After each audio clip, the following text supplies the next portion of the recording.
Time again for the Insiders with Chuck Chvala and Scott Jensen, sponsored by the Wisconsin Counties Association and the Tommy G. Thompson Center on Public Leadership. Hi, I'm Chuck Chvala, former Senate Majority Leader. And I'm Scott Jensen, former Assembly Speaker. We're the Insiders. So, Scott, around the country and in Wisconsin, there have been lawsuits and decisions made about whether President Trump should be able to be on the ballot in either a primary in the spring or on the ballot in the fall. What's your take on that? What do you think is going to happen here in Wisconsin? Well, here in Wisconsin, I don't think this is going to go anywhere. Kirk Bangstad has his PAC, his scam PAC, where he raises lots of money to do all sorts of stuff to stir up the pot and usually doesn't get anywhere with it. And in fact, I think he first filed something at an agency that doesn't even have any say over who ends up on the ballot for president in the state of Wisconsin. So I don't think that case is going anywhere in this state. I am alarmed, though, by what happened in Colorado and in Maine. Maine more so than Colorado. Colorado, at least it was a court, a Supreme Court, that made a decision that Trump was ineligible for the ballot in that state. In Maine, it was just one individual who declared a presidential candidate, a leading presidential candidate, who was ineligible for the ballot. Both came to the conclusion that Trump was an insurrectionist as defined under the 14th Amendment to the U.S. Constitution. I'm alarmed that neither the court nor that public official in Maine thought that perhaps there should be a trial on the facts first, and that someone might actually have to have been convicted of insurrection before they, just based upon opinion and reading newspaper accounts, decided to throw someone off the ballot based upon that. I think that is an alarming decision by the Colorado Supreme Court, without any due process involved. No arguments, no debating about the facts of the matter, about whether or not someone was or was not an insurrectionist. Just, we think you were, we're disqualifying you for the ballot in your state. I think it's one more extension of the partisan battles between the parties when they know presidential elections are going to be very tight in this country.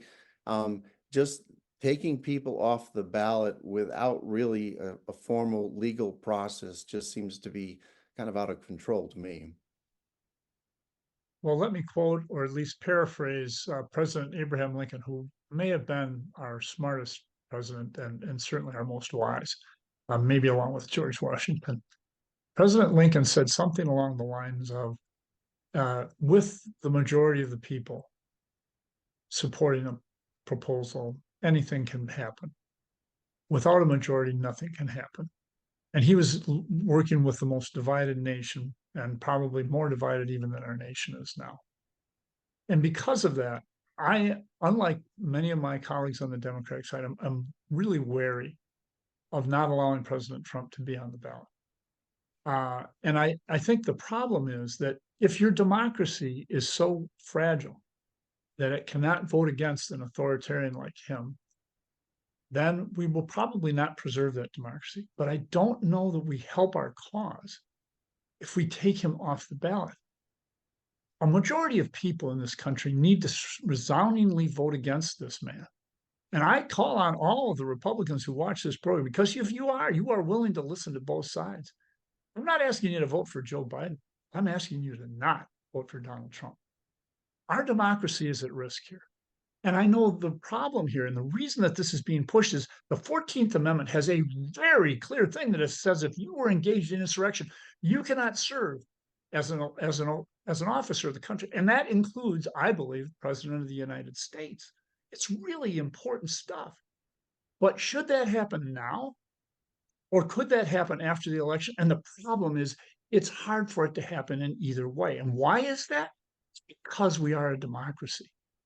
And if we can't get a majority of people, or at least a plurality of people, who say that this authoritarian will not be there, then we will both have an authoritarian and we will lose our democracy.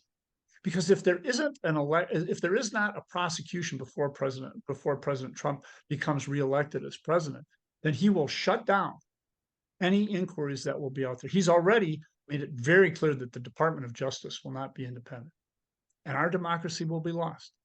It will be a sad day. and it will be more than a sad day. It will not come back. And Vladimir Putin and Xi will be the people who will rule the world with one other authoritarian, and it will be Donald Trump. And it will not be good. And Europe will fall. Ukraine will fall. Poland will fall. They will all fall.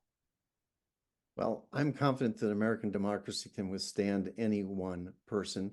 And my guess is that we should ballot access should be easy. That's always been what the matter has been, is to make it easy for people to get on the ballot and for the voters to make the decision about whether or not they should actually hold the office that they seek.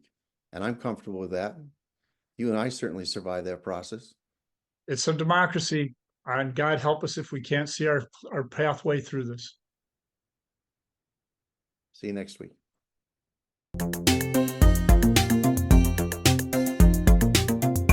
You've been listening to The Insiders with Chuck Chvala and Scott Jensen, sponsored by the Wisconsin Counties Association and the Tommy G. Thompson Center on Public Leadership.